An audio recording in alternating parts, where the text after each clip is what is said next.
Hey, hello everyone, this is Rima Chokshi. Today I'm going to cover the topic outsourcing, which is a short video but again very important topic. Let us proceed with the concept of outsourcing. Outsourcing means what? See, if we split the term outsourcing, that means out and sourcing. That means again sourcing from some outside agency.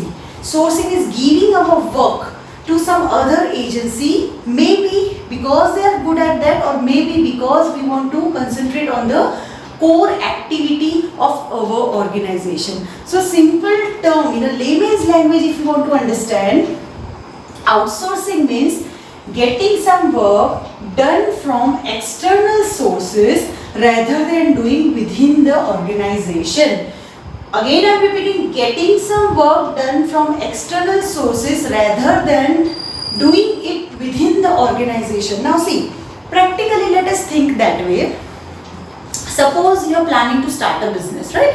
In the beginning, you feel that you 10 to 15 people can bring your own fun and can manage with the different business activities. But slowly, when you feel that your business is growing, fine, then obviously when the business grows, your activities, number of activities also increases, right? So for that purpose, you may need some outside help. Maybe on a contractual base, maybe on the basis of their expertise. It depends upon again area to area, what is your requirement, fine. So outsourcing means what?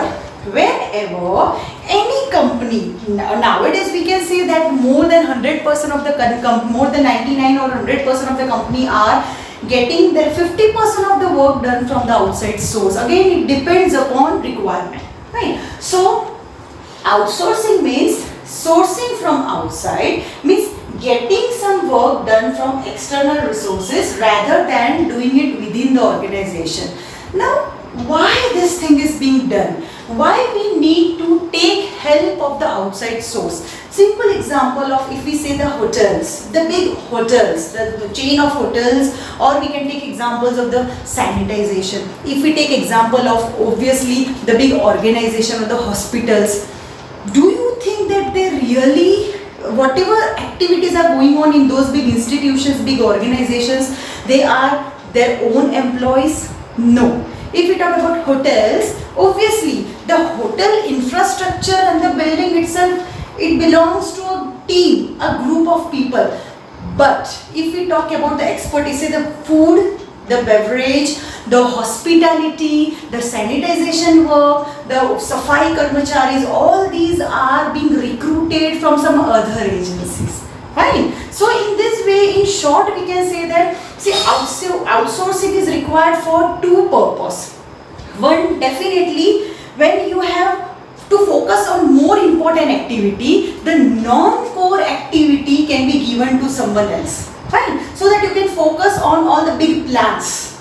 You can focus on your own growth, the big plans, for the expansion plans. Fine. And second thing, even outsourcing, see, it was that previously, before few years, outsourcing was done only for the not so important activity. Fine. But now if we say outsourcing is considered as one of the main activity of the big industrial sector. Fine. How? Nowadays, outsourcing is being done in big areas, in big services like recruitment, fine. At the same time, warehousing, the same time again advertising, marketing. These all are the different areas wherein the company, the business owner feel like taking help from someone else. Because they have to concentrate, they have to focus on all again the big plans. And at the same time, they don't have the same extra skill.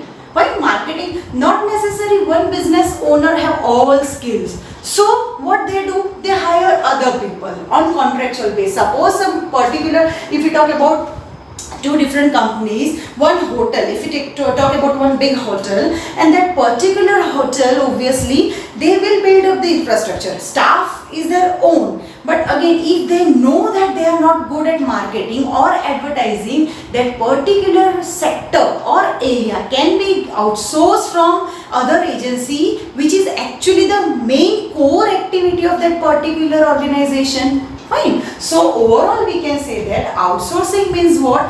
getting the work done from outside agency, just maybe to focus on our big plans, and the second reason, we can concentrate obviously on all the core activities of our own business.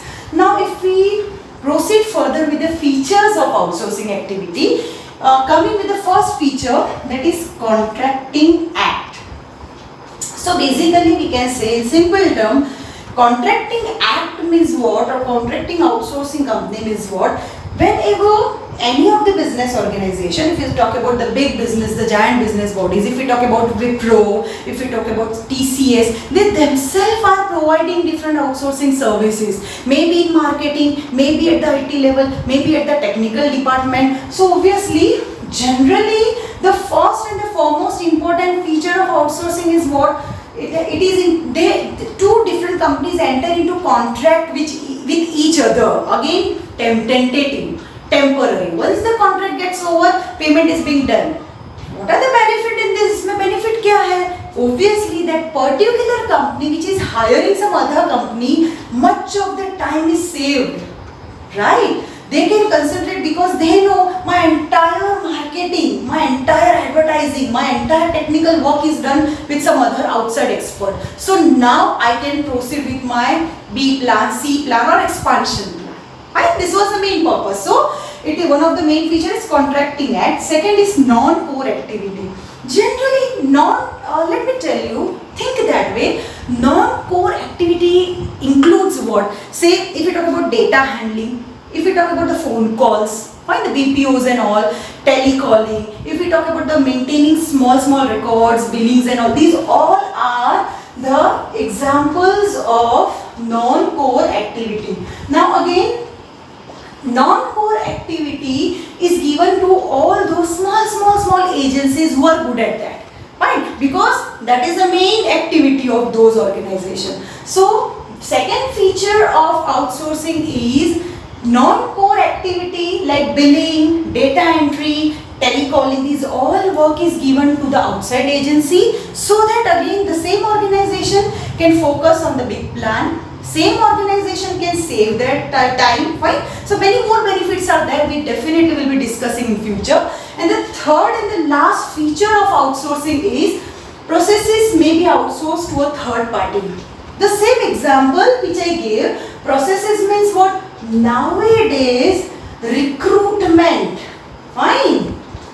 Recruitment, then again advertising, fine. These all are the entire big process. It requires enormous time. It requires more than enough time for all the management team to again give advertisement, again to market, again to select the person, to appoint and all the long procedure. So nowadays, entire process like recruitment, advertising, marketing, these are the big giant processes which are being outsourced.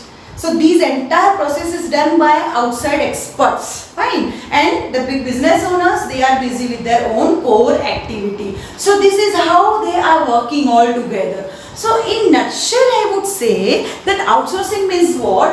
Overall outsourcing means, point one, we can say it's getting work done from outside agency, fine. Point two, why? What is the reason? The reason is so that you can concentrate on your core activity, so that you can plan your own plan B, or we can say expansion plan, and so that you can take advantage of their expertise also, fine. And the third and the most important thing are the three features, fine. Outsourcing is done on the basis of contracts, fine. And second thing, non-core activities also. Nowadays, non-core activities also, and at the same time entire process also. Both ways outsourcing can be done. So this was all about the basic concept of outsourcing, which can be asked as a 2-marker, 3-marker in your exam. So now if you have any query related to this short topic, do write in the comment. Thank you.